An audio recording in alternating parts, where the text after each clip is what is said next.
ये कहानी काल्पनिक घटनाओं पर आधारित है। इस कहानी का किसी भी जीवित अथवा मृत व्यक्ति से कोई संबंध नहीं। इस कहानी का उद्देश्य किसी भी धर्म या संप्रदाय को ठेस पहुंचाना नहीं। इस कहानी के जरिए हम किसी भी अंधविश्वास, काले जादू, भूत प्रेत व तंत्र मंत्र को बढ़ावा नहीं देते। हेलो दोस्तों, मैं आशुतोष और आप सुन रहे हैं आशुतोष पॉडकास्ट। ये स्टोरी हमें नेत्रा जी ने भेजा है। अगर आपके पास भी कोई इस तरह की सत्य घटना पे आधारित कोई स्टोरी है तो आप हमें टेक्स्ट मैसेज कर सकते हैं। हमारे वीडियो को लाइक और चैनल को सब्सक्राइब जरूर कर लीजिएगा। छलावा यानी एक ऐसी जगह जो कि प्रेत बाधित होती है, या यूं कहें कि कभी कभी इंसान ऐसी जगह या ऐसी अलग दुनिया में चला जाता है जो कि अस्तित्व में ही नहीं है, आपके नियंत्रण में कुछ भी नहीं होता और फिर आपको वो नजर आ जाता है जो आप कभी देखना नहीं चाहेंगे। जानकारों की माने तो छलावा को पहचानने का एक तरीका है कि जब कोई अजीब सी चीज बार बार आपके साथ होने लगे तो समझ जाए कि आप छलावे के अंदर हैं। आज की कहानी नेत्रा जी के पिताजी पर है। यह उनके पिताजी के साथ हुआ छलावा का अनुभव है। काफी साल पहले की यह घटना है जब उनके पिताजी एक सरकारी नौकर थे और सहारनपुर जिला उत्तर प्रदेश में बतौर ड्राइवर एक सरकारी अफसर के गाड़ी पर नौकरी कर रहे थे। सरकारी ड्राइवर होने के कारण उन्हें हमेशा अपने साहब के साथ अलग अलग शहरों में आना जाना पड़ता था। कभी कभी तो उनके पिताजी 3-3 दिन तक घर नहीं आते थे। ऐसे ही एक रोज अपने साहब के साथ दूसरे शहर उनके घर उन्हें छोड़ने चले गए थे और जब 2 दिन बाद वो घर वापस आए तो काफी बीमार लग रहे थे। उन्होंने हमें बताया कि कैसे वो एक छलावा के अंदर फंस गए थे और फिर कैसे मां काली के आशीर्वाद के कारण वो जिंदा बचे थे। यह आपबीती उन्हीं के अनुभव पर आधारित है। उनकी इस आपबीती को मैंने कहानी में रूपांतरित किया है। तो आइए अब आगे की कहानी मैं आपको उनके नजरिए से सुनाता हूँ। मेरा नाम सोमनाथ है। ड्राइवर की नौकरी करते हुए मुझे काफी साल हो गए थे और काम की वजह से कई बार अनजान जगहों पर जाना पड़ जाता था। उस वक्त आज की तरह मोबाइल या जीपीएस नहीं हुआ करते थे। यह उस दिन की बात है जब मैं अपने साहब को छोड़ने उनके घर चला गया था। तो जब मैं उनके घर पहुंचा तो उनकी माताजी उस दिन 4 धाम यात्रा कर वापस आई हुई थी। घर जाते ही उन्होंने मेरे हाथ में कहीं का प्रसाद थमाकर एक कुछ धागा सा हाथ में जबरदस्ती बांध दिया। मेरा सारा ध्यान तब जल्द से जल्द वापस लौटने में था, क्योंकि सफर काफी लंबा था। यही कोई 150 से 200 किलोमीटर का। मैं वहीं पर थोड़ा कुछ खा पी कर साहब के घर से निकला। वहां से जाते वक्त माताजी ने पूछा क्या हुआ। कागज मेरे हाथ में थमाया और कहा कि इसे गाड़ी में रखना और इसकी एक छोटी सी फ्रेम बनाकर गाड़ी में आगे लगा देना। मैंने उस कागज को देखा भी नहीं कि वह क्या था। मैंने उसे वैसे ही अपनी जेब में रख दिया और वहां से निकल पड़ा। रास्ते में जाते जाते मैंने गाड़ी की टंकी फुल की और उस शहर से निकल पड़ा अकेला। शायद मेरे लिए वो दिन ही खराब था। वापस जाते जाते दोपहर को रास्ते में एक जगह गाड़ी का टायर पंक्चर हो गया। टायर चेंज करने में मेरा करीबन 1 घंटा चला गया। टायर बदली कर आगे जाने के लिए निकला तो कुछ किलोमीटर बाद एक घाट के रास्ते में घना ट्रैफिक लगा था। आधे घंटे तक तो गाड़ी एक ही जगह पर खड़ी थी। पूछताछ की तो पता चला कि आगे कहीं रास्ते में एक्सीडेंट हुआ है।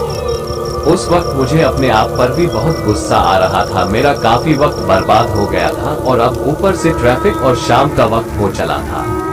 ठंड के दिन थे तो आसपास ठंड बढ़ने लगी थी। करीबन आधे घंटे बाद गाड़ियां धीरे धीरे आगे सरकने शुरू हो गई। कुछ आगे जाने पर मुझे वहीं पर पहाड़ियों में रहने वाले कुछ लोग अपने परिवार के साथ जाते हुए नजर आ गए। मैंने उन्हें आवाज दिया और पूछा कि आगे कितना ट्रैफिक है।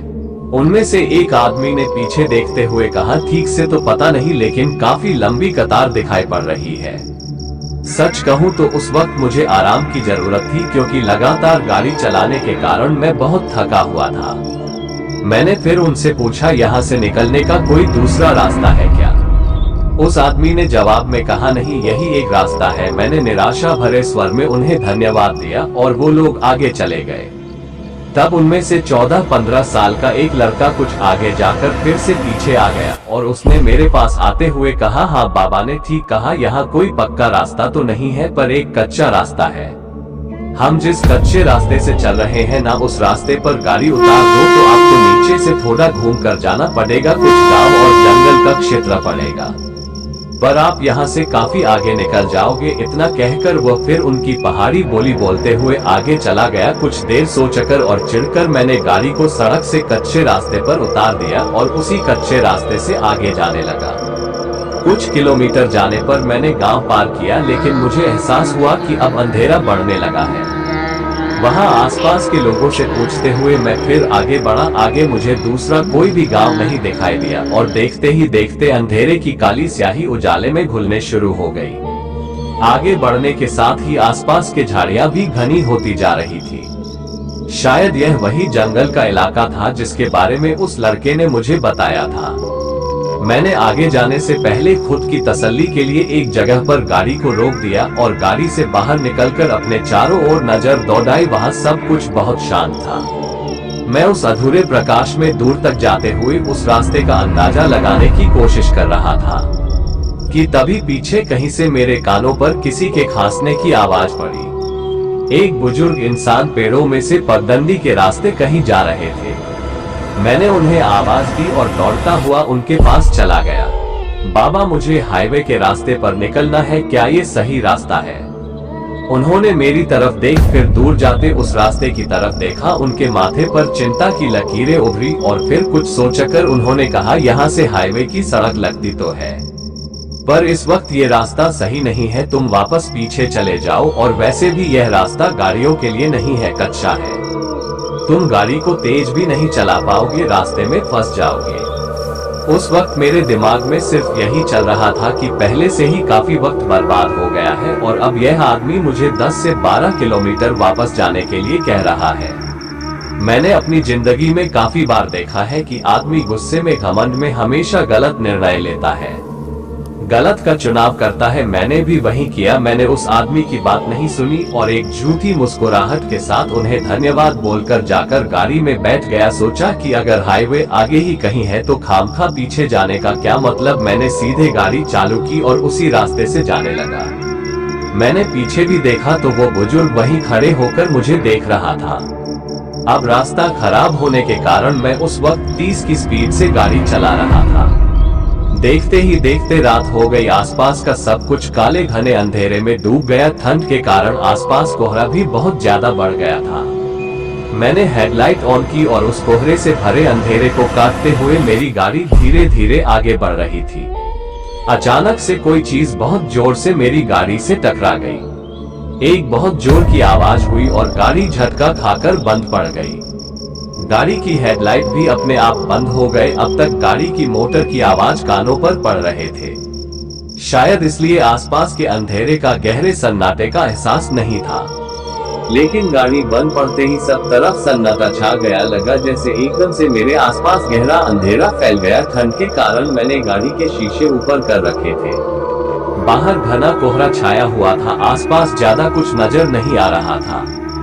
अचानक हुए टकराव से डर के मारे मेरी सांस तेज हो गई और मेरा दिल जोर जोर से धड़कने लगा। कुछ खटपट हुई तो मैंने फिर से किसी तरह हेडलाइट चालू कर दी, लेकिन जहां तक लाइट की रोशनी जा रही थी उसमें कहीं कुछ दिखाई नहीं पड़ रहा था। ऐसा लग रहा था जैसे वो हेडलाइट गहरे काले सन्नाटे में डूबे हुए अंधेरे के अंधकार को मिटाने की नाकाम कोशिश कर रहा हो। इतने सालों के अनुभव से मैं इतना तो जान चुका था कि कोई भारी चीज गाड़ी से टकराई है। पता नहीं कि वो कोई इंसान था या कोई जानवर, कुछ एकदम से सामने आकर टकरा गया था। आसपास किसी हलचल या किसी आवाज की अपेक्षा में कुछ देर चुपचाप गाड़ी में बैठा रहा और कहीं कुछ नहीं हुआ। तो फिर मैंने बाहर जाकर देखने का निर्णय लिया। हिम्मत कर मैंने हल्के हाथ से गाड़ी का दरवाजा खोला। अचानक आए बाहर की ठंडी हवा से मेरा शरीर कांप उठा। मैंने धीरे से एक कदम बाहर रखा और गाड़ी के दरवाजे के पास ही खड़ा हो गया। चारों ओर शांत और गहरा अंधेरा था। वहां आसपास जो बरगद के पेड़ थे उन पर शायद उल्लू बैठे हुए थे।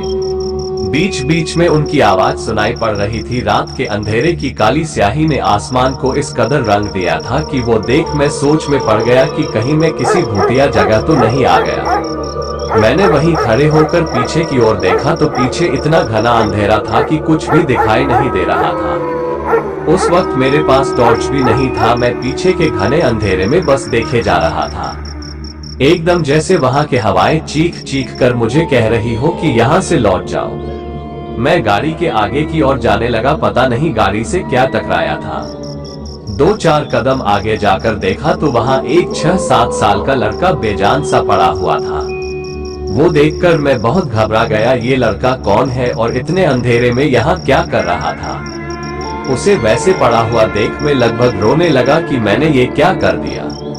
मैं दौड़कर उसे उठाने के लिए उसके पास चला गया और उस लड़के को अपनी गोद में उठा लिया। जैसे ही मैंने उसे उठाया, मुझे आसपास के अंधेरे में से कहीं से कोई गुनगुनाने की आवाज सुनाई देने लगी। कोई औरत कुछ गुनगुना रही थी। मैंने अपने आसपास देखा, उधर घनी झाड़ियों की सिवाय कुछ नहीं था। फिर ऊंचे पेड़ों की तरफ देखा, लेकिन जंगल ही जंगल था। वहां के पेड़ किसी मॉडल की तरह एकदम शांत और स्थिर थे, और वह आवाज कहां से आ रही थी मैं समझ नहीं पा रहा था। मैंने फिर से नीचे देखा और अब वो लड़का अब मेरे हाथों में नहीं था। वहां कुछ भी नहीं था। मैं हैरान होकर सिर्फ यहाँ वहां देखने लगा। अभी अभी एक लड़का मेरे हाथ में था और अभी कहां चला गया। एक अजीब सी डर की लहर मेरे पूरे शरीर में दौड़ गई। उसी पल मुझे किसी छोटे बच्चे की हंसने की आवाज सुनाई पड़ी। मैंने देखा कि वो लड़का रास्ते के किनारे झाड़ियों से निकलकर दौड़ता हुआ एक तरफ से दूसरी तरफ चला गया। मैंने कहा, अरे रुको रुको, तो मैं बस उसे आवाज देता रहा और वो अंधेरे में धुंध में कहीं गायब हो गया। दौड़ता हुआ आसपास की घनी झाड़ियों में पेड़ों में कहीं चला गया। मैं तब सड़क के किनारे जाकर खड़ा हो गया। मेरे पांव आगे ही नहीं बढ़ रहे थे, क्योंकि आगे सिर्फ घना अंधेरा था। मैंने सोचा कि यह सब बहुत ही अजीब है। वैसे भी मैं वहां जाकर देखकर क्या करूंगा, मैं यहाँ से निकल जाता हूँ। पिशाच भूत का पता नहीं, लेकिन यही रुका रहा तो कोई जानवर जरूर मुझे मार देगा। और उस पल मुझे कहीं से फिर से वो गुनगुनाहट की आवाज सुनाई दी। किसी तरह के गाने की आवाज थी वो, पर ऐसे सुनसान जगह पर इतने घने अंधेरे में कौन गा रहा था। आसपास कहीं कोई भी तो नहीं था। वहां जो कुछ हो रहा था बहुत ही अजीब और भयानक था। मेरे सामने की धुंध में ध्यान से देखा, कोई था वहां, कोई औरत जैसी। ये जगह सच में अजीब है, कुछ समझ नहीं पा रहा हूँ। मैं जल्दी से जाकर गाड़ी में बैठ गया और गाड़ी चालू करने की कोशिश करने लगा। 3-4 बार प्रयास करने के बाद गाड़ी चालू हो गई। तब जाकर मेरी जान में जान आ गई। उस आदमी ने शायद सच ही कहा था कि रास्ता सही नहीं है। वहीं रुककर सोचने लगा कि क्या करूं, आगे जाऊं या वापस गाड़ी मोड़ लूं। तभी कोई चीज धड़ाम से गाड़ी के ऊपर आ गिरा। आवाज से मेरा दिल बैठ गया। शरीर में एक तेज झटका सा लगा और उसी के साथ शरीर कांपने लगा। अब मेरे दिमाग में एक साथ कई सारी विचार चल रहे थे। गाड़ी की हेडलाइट और गाड़ी फिर से बंद हो गई थी। मैंने फिर से गाड़ी स्टार्ट करने की कोशिश शुरू की और अगले ही पल तेजी से हेडलाइट चमकी और बुझ गई। पर इस चमकी रोशनी में मैंने देखा कि आगे रास्ते पर कोई इंसान सी आकृति मेरी ओर ही चलकर आ रही थी। मुझे ठीक से दिखाई नहीं दे रहा था कि वह क्या है, पर मेरा दिमाग तर्क लगाने की कोशिश कर रहा था कि वह आकार किसी और जैसा है। उस घने कोहरे में उसका एक धुंधला सा आकार नजर आ रहा था। मैंने तब निर्णय ले लिया कि पीछे जाना ही ठीक होगा। इस बार मैंने गाड़ी के हेडलाइट चालू नहीं की और किसी तरह गाड़ी को पीछे लेने लगा।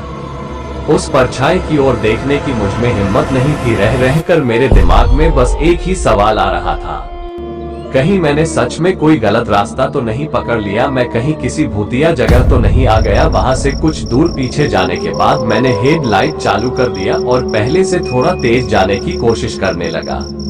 लेकिन वो रास्ता इतना खराब था कि मुझे इस बात का भी डर था कि कहीं गाड़ी कीचड़ में कहीं फंस गई तो वहां से निकलना और भी मुश्किल हो जाएगा और फिर मुझे पूरी रात यहीं पर गुजारनी पड़ेगी। दूर दूर तक वहां कोई घर कोई मकान नहीं था, सब तरफ अंधेरा ही अंधेरा था। सिर्फ 2-4 ही मिनट हुए थे कि मुझे सामने फिर कोई औरत रास्ते पर एक तरफ से चलती हुई दिखाई दी। मैंने गाड़ी को थोड़ा धीमा कर दिया। पता नहीं उस वक्त मेरे दिमाग में क्या चल रहा था, लेकिन मैंने गाड़ी को फिर से चलाया और उसके आगे निकल गया। कुछ भी कर मुझे उस जंगल से बाहर निकलना था। मैं ये बिल्कुल भी समझ नहीं पा रहा था मैं जो देख रहा था, पर मुझे विश्वास नहीं हो रहा था कि यह सच में है या मेरे दिल में डर बैठ गया है। आसपास का माहौल एकदम शांत था। और मैं अपने आप को बार बार समझा रहा था। फिर से कुछ दूरी पार करने पर अचानक वही छोटा लड़का तेजी से दौड़ता हुआ मेरी गाड़ी के सामने से गुजरा। सामने आता देख मैंने गाड़ी को एकदम से ब्रेक लगाया। न जाने मेरे साथ क्या क्या हो रहा था। पता नहीं ये लड़का ये औरत कौन थी और ये दोनों यहाँ क्या कर रहे थे, वह भी इस घने जंगल में। इतने अंधेरे में मैं गाड़ी को आगे भगाता तभी वही औरत झाड़ियों में से आकर मेरी गाड़ी के सामने खड़ी हो गई। इस बार मैंने गाड़ी की हेडलाइट बंद नहीं की। मैं देखना चाहता था कि आखिर वह क्या कर रही है। वो बस रास्ते के बीचों बीच खड़ी थी चुपचाप। और फिर उस औरत ने सिर्फ अपनी गर्दन घुमाकर बड़ी अजीब तरीके से मेरी ओर देखा और कुछ गुनगुनाने लगी थी। उसकी हल्की सी आवाज मेरे कानों में पड़ रहे थे। उस औरत का चेहरा काफी झुर्रियों से भरा हुआ था। लाइट की रोशनी में झुर्रियां साफ साफ दिखाई दे रहे थे और बाहर की ओर निकली हुई भूरी आंखें एकदम खुली हुई चमक रही थी। उसकी चमड़ी किसी छिपकली की तरह थी, पीली और कहीं लाल। बड़ा ही अजीब सा दृश्य था। वो मुझे समझ में नहीं आ रहा था कि मैं क्या करूं। वो एक भयानक सी मुस्कान के साथ कुछ अजीब सा गुनगुनाए जा रही थी। एक अनजान बात मेरे दिल में घर कर रहा था। लग रहा था जैसे कुछ डरावना होने वाला है। फिर अचानक से गाड़ी और हेडलाइट बंद हो गई। घबराकर मैंने फिर हेडलाइट चालू की और देखा तो सामने से वो औरत कहीं गायब हो गई थी। वो देख मैंने थोड़ी राहत की सांस ली, पर तब अचानक से मुझे बहुत गर्मी लगने लगा। आसपास भयानक ठंड होने के बावजूद मुझे पसीना आ रहा था। मैंने गाड़ी चलाने की कोशिश की लेकिन ब्रेक एक्सीलेटर दबाने तक की मेरे पैरों में ताकत नहीं थी। लगा जैसे मेरा ब्लड प्रेशर बढ़ रहा हो। मुझे एकदम से सांस लेने में तकलीफ होने लगी। मेरे शरीर पर किसी तरह का दबाव बढ़ता जा रहा था। ऐसा लगने लगा जैसे मैं किसी भट्ठी के अंदर बैठा हूँ। धीरे धीरे मेरा दम घुटने लगा। मैंने अपनी तरफ के शीशे को नीचे की और सिर बाहर निकालकर भर भर के सांसें लेने लगा। गाड़ी से बाहर निकलने की तब भी मुझ में हिम्मत नहीं थी।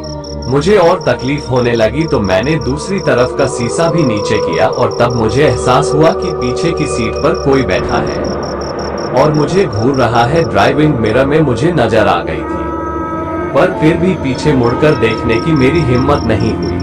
उस एहसास से मैं एकदम सीधा बढ़ गया। स्टीयरिंग पर दोनों हाथ रख दिया। अब मेरा शरीर हद से ज्यादा कांपने लगा था। दिमाग जैसे सुन्न सा हो गया। मैं उसकी बारीक से बारीक हलचल को भी महसूस कर पा रहा था। गाड़ी में एक हल्की पीली लाइट जल रही थी और उस पल मुझे पीछे से फिर वही गुनगुनाने की आवाज आने लगी। मैं थरथराता हुआ कांपता हुआ बस बैठा रहा। मैं तिरछी नजर से उसे देखने की कोशिश की। वो कोई विधवा औरत थी। बदन पर सफेद साड़ी थे, बाल खुले हुए थे, माथा एकदम सफेद था, चेहरा रूखा सूखा और चमड़े एकदम छिपकली जैसी और चेहरे पर कोई भाव नहीं, लेकिन उसकी नजरें मुझ पर टिकी हुई थी। उस डरावने एहसास से मेरे शरीर पर बार बार रोंगटे खड़े हो रहे थे। लगा जैसे शरीर वहीं पर जम गया हो। मैं उनसे पूछना चाहता था कि तुम कौन हो, मेरे पीछे क्यों पड़ी हो, लेकिन गले से आवाज ही नहीं निकल रही थी। मैं बस चुपचाप बैठा रहा। अचानक से उसकी आवाज आनी बंद हो गई। मैं भी थोड़ा चौकन्ना हो गया। एकदम सीधा बैठ गया। मेरी गर्दन एकदम सीधी सामने की ओर थी। पीछे से उसकी सरकने की हलचल की आवाज सुनाई दी। मेरा पसीना पानी की तरह बहने लगा था। मैं समझ गया कि यह कोई प्रेत या चुड़ैल है। ये सोचकर मेरा शरीर एक बार फिर से कांप उठा। मेरी सांस फूलने शुरू हो गई थी। मन ही मन में मैं भगवान का नाम जपने लगा। पता नहीं कैसे, पर मैंने कभी माँ काली का नाम नहीं लिया था और न ही माता काली को पूजता था, लेकिन उस वक्त में अपने आप ही माँ काली का नाम जपने लगा। मैंने अपनी तसल्ली के लिए एक बार उसे देखना चाहा और हल्के से नजर उठाकर सामने मिरर में देखा। वो भी मिरर में मुझे ही देख रही थी। उस पल हम दोनों एक दूसरे को देख रहे थे। वो औरत हल्की सी मुस्कान देकर मंद मंद सांस लिए हंसने लगी। मुश्किल में शैतानी भयानक नजर को देख मेरा खून एकदम से ठंडा पड़ गया। अजीब सी सरसराहट मेरे अंदर दौड़ गई। उस नजर में मौत का भय था और वो अपना मुंह पूरा खोल हंसते हुए अपनी बड़ी बड़ी आंखों से मुझे घूरने लगी। वो सब कुछ सहना मेरे लिए बहुत मुश्किल था। मैंने किसी तरह गाड़ी का दरवाजा खोल बाहर जाने की कोशिश की और फिर मुझे महसूस हुआ कि मेरा शरीर बेजान सा हो गया है। मैं उठने की कोशिश में गाड़ी से नीचे लुढ़क गया और लुढ़कते हुए रास्ते से नीचे चला गया। मैं किसी के पैरों के पास पड़ा हुआ था, पता नहीं वहां क्या था। मैंने ऊपर देखने की कोशिश की लेकिन मेरी नजर धुंधली होती गई। वो गुनगुनाहट दूर कहीं से अभी भी कानों पर पड़ रहे थे। मुझे लगा कि मेरे पास वही चुड़ैल खड़ी है। मैंने अपनी आंखों पर जोर डाला। लगा जैसे आंखों के सामने तेज रोशनी से हो गई है, जैसे एकदम घना कोहरा छा गया हो और मैं उस तेज प्रकाश को देख नहीं पाया और वहीं पदे पदे अपना होश खो बैठा।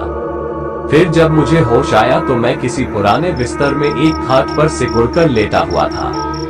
नजर उठाकर देखने की मुझमें जरा भी हिम्मत नहीं थी, पर एक अजीब सा एहसास से कुछ देर बाद में मैं झटके से उठकर बिस्तर पर बैठ गया और उठते ही मैंने गहरी सांस लेना शुरू किया।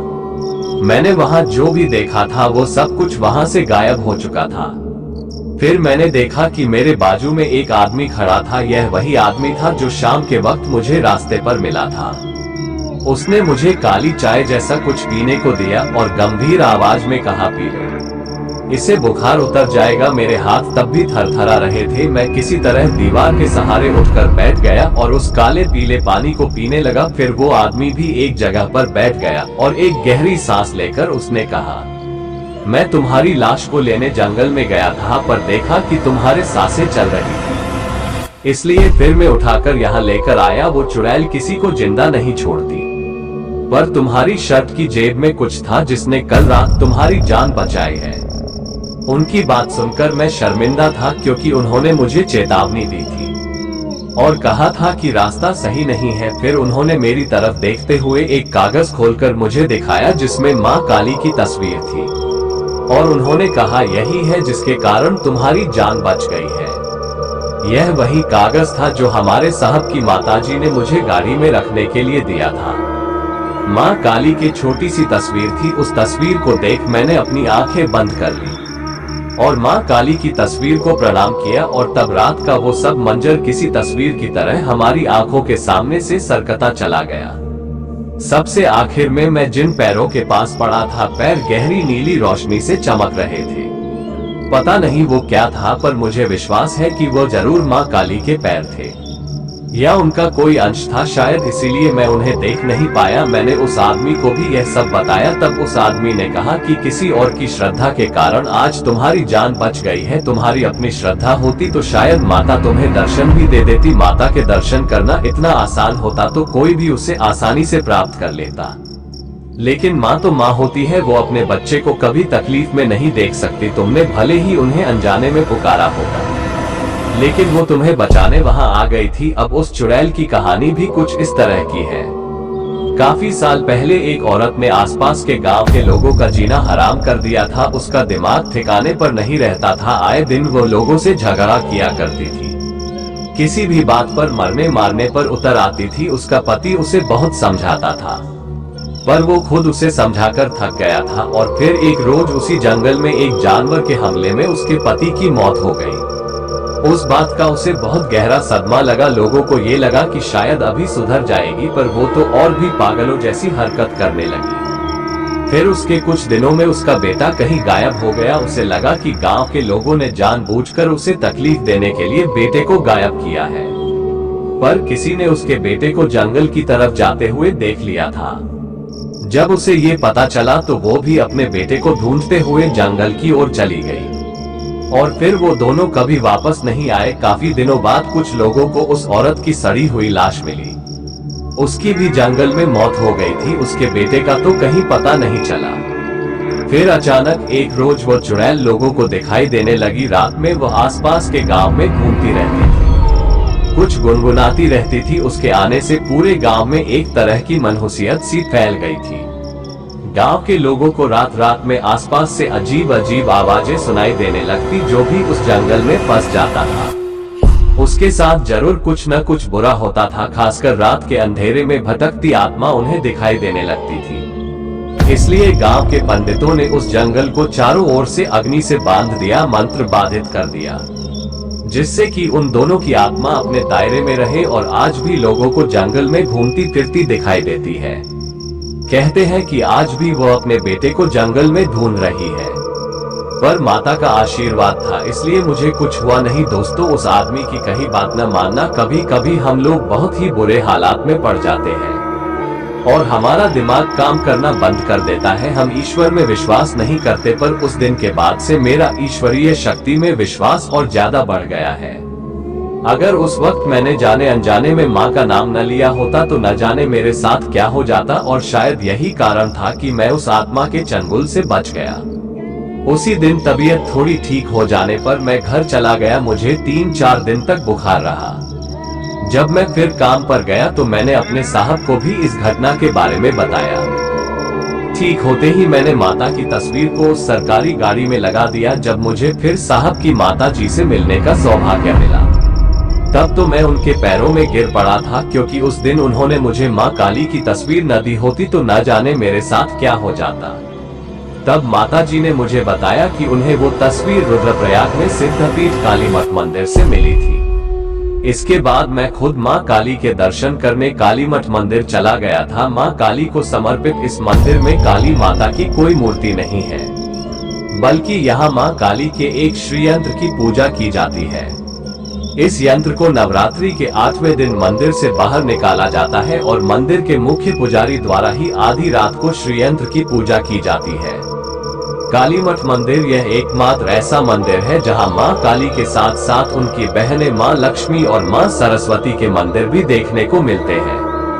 काली मठ मंदिर के इतिहास को लेकर यह मान्यता है कि देवताओं ने इसी स्थान पर मां काली की उपासना की थी। उपासना से प्रसन्न होकर देवी ने देवताओं को वरदान दिया था, और उस समय रक्त बीज नामक राक्षस का प्रभाव तीनों लोकों में व्याप्त था। महाकाली ने इसी स्थान पर रक्त बीज नामक राक्षस का वध किया था और यहीं पर महाकाली मंदिर के गर्भगृह में समा गई थी। तब से यहाँ पर महाकाली श्री यंत्र की पूजा की जाती है। काली शिला और काली मठ माँ भगवती की असीमित शक्ति पुंज के रूप में स्थित है। काली शिला माँ काली का प्राकट्य स्थल है, जो काली मठ माँ के अंतर ध्यान स्थल के रूप में विख्यात है। यहाँ के लोगों में विश्वास है कि माँ दुर्गा शुंभ निशुंभ और रक्त बीज का संहार करने के लिए काले शिला में 12 वर्ष की कन्या के रूप में प्रकट हुई थी, और इसी स्थान पर शुंभ निशुंभ से परेशान देवी देवताओं ने माँ भगवती की तपस्या की थी। तब माँ प्रकट हुई और असुरों के आतंक के बारे में सुनकर माँ का शरीर क्रोध से काला पड़ गया और इसी कारण उन्होंने विकराल रूप धारण कर लिया। माँ ने युद्ध में दोनों दैत्यों का संहार कर दिया। ये भी किंवदंती है कि माता सती ने पार्वती के रूप में दूसरा जन्म इसी शिलाखंड में लिया था। वहीं काली मठ मंदिर के समीप माँ ने रक्त बीज का वध किया था और उसका रक्त जमीन पर न पड़े, इसलिए महाकाली ने मोह फैलाकर उसके रक्तों को चाट गई। रक्त बीज चीला नदी के किनारे आज भी स्थित है और उसी शिला पर माता ने उसका सिर रखा था, जहां काली मठ मंदिर में एक कुंड है। रजत पट श्रीयंत्र से ढका रहता है। नवरात्रि में अष्टमी को इस कुंड को खोला जाता है। यहाँ की मान्यता है कि जब महाकाली शांत नहीं हुई तो भगवान शिव माँ के चरणों के नीचे लेट गए, और फिर जैसे ही महाकाली ने शिव के सीने पर पैर रखा, वो शांत होकर इसी कुंड में अंतर्धान हो गई। और इसलिए यहाँ के लोगों का यही मानना है कि महाकाली इसी कुंड में समाई हुई है। काली मठ में शिव शक्ति स्थापित है। तो दोस्तों, ये घटना और माँ काली की महिमा की घटना आपको कैसी लगी मुझे कमेंट करके जरूर बताएं, और अगर आप ऐसी ही कहानियाँ सुनना पसंद करते हैं तो हमारे चैनल को जरूर सब्सक्राइब करें, और डिस्क्रिप्शन में दिए लिंक से आप मेरी दूसरी कहानियों को सुन सकते हैं। और बने रहिए मेरे साथ। मिलते हैं अगले एपिसोड में ऐसे ही किसी डरावनी कहानी के साथ। तब तक के लिए धन्यवाद।